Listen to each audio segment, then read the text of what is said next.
ওম।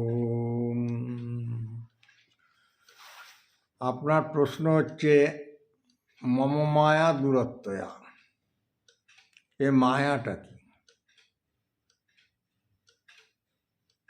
মায়া হচ্ছে এমন একটা জিনিস, ঈশ্বরের পরা প্রকৃতি আর জীবের অপরা প্রকৃতি।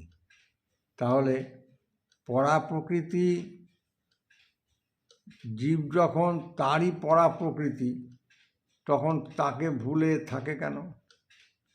ঈশ্বর আনন্দময়, তাকে ভুললে তো দুঃখ ভোগ অনিবার্য। মায়ার আবরণই যেহেতু জীবকে ঈশ্বর হতে সরিয়ে রেখেছে, অপরা প্রকৃতি পরা প্রকৃতিকে ভুলিয়ে দিয়েছে, সেই জন্যেই নানান রকম ইয়েতে ভগবান বলছেন মম মায়া দূরত্বয়া। দূরত্বয়া মানে দুস্তরা। আমার এই মায়া মহাসমুদ্রের মতো দুস্তরা, এই মায়া আমারই মায়া, মম মায়া। তাহলে মামে বজে প্রপদ্যান্তে মায়া মেতাং তরন্তিতে, আমাকে যে আশ্রয় করে, যে আমার আশ্রিত হয়ে থাকে, সেই এই দুস্তরা মায়ার সাগর থেকে উত্তীর্ণ হয়ে থাকে। তাহলে মায়াটা কি? মায়া একটা মিস্ট্রি, একটা রহস্য। মায়া একটা তত্ত্ব বলবো না, এটা একটা রহস্য। এটা শুধু দুস্তরা নয়, দূরতিক্রম্য নয়, এটা রীতিমতো দুর্বোধ্য। শঙ্করাচার্য মায়াকে অনির্বচনীয়া বলেছেন। হ্যাঁ, মায়া স্বরূপ সম্বন্ধে অনেক মতভেদ আছে। মায়া গুণময়ী, যেমন সত্যগুণ, রজগুণ, তমগুণ, এই ত্রিগুণ স্বরূপা হচ্ছে মায়া।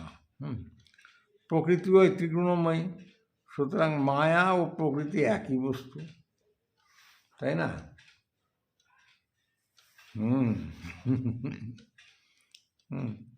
কিন্তু তার দুটো স্বভাব বলে দুটো নাম।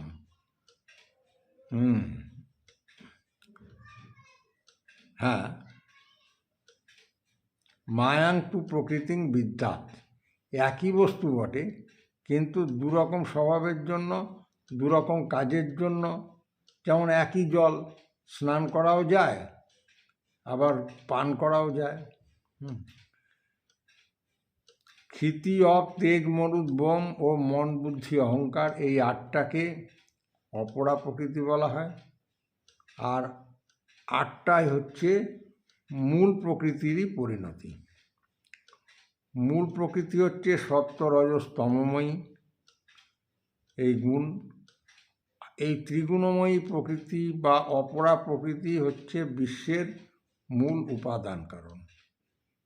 এই বস্তু দিয়েই এই বিশ্ব নিখিল নির্মিত হয়েছে। ঘট তৈরি হয় মাটি দিয়ে। অনন্ত ব্রহ্মাণ্ডের প্রত্যেকটি বস্তুর উপাদান কারণ হচ্ছে সেই অপরা প্রকৃতি। কালকে বলবো, কাল? হ্যাঁ, ঠিক আছে, কাল বলবো। ওম হরি ওম হরি ওম হরি ওম তৎসৎ হরি ওম। হ্যাঁ, আজকের মতো শেষ।